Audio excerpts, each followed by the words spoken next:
আসসালামু আলাইকুম। Trend English pro চ্যানেলে সবাইকে স্বাগতম। আজকে আমাদের গ্যাপ ফিলিং উইথ ক্লুজ এর পার্টে রয়েছে অ্যাডভার্ব। তো আমরা অ্যাডভার্বের সম্পর্কে জানবো এবং তার পজিশন সম্পর্কে জানবো।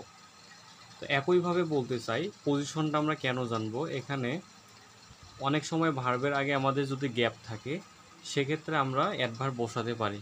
তো এখানে আরও বিভিন্ন ধরনের পজিশন রয়েছে যেগুলো আমাদের জানা দরকার, এবং তার পাশাপাশি হচ্ছে অ্যাডভার্বকে আমাদের চেনাও দরকার। প্রথমে এখানে আমরা বলতে চাই অ্যাডভার্ব অফ টাইম কোনগুলা: late, yesterday, seldom, frequently.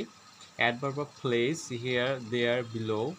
Adverb of manner: clearly, badly, rapidly.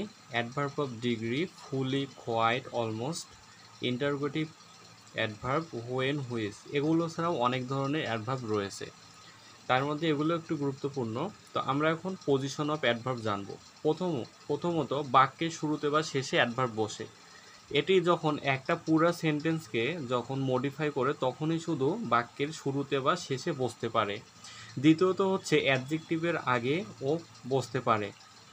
যদি কোনো অ্যাডভার্ব যদি অ্যাডজেক্টিভকে মডিফাই করে, সেক্ষেত্রে হচ্ছে অ্যাডজেক্টিভের আগে কোনো অ্যাডভার্ব বসতে পারে। তৃতীয়ত হচ্ছে অক্সিলারি ভার্ব এবং মূল ভার্বের মাঝখানে অ্যাডভার্ব বসতে পারে। তারপর ভার্বের পরে ও অ্যাডভার্ব বসতে পারে। অনেক সময় ভার্বের পরে অ্যাডভার্ব বসতে পারে।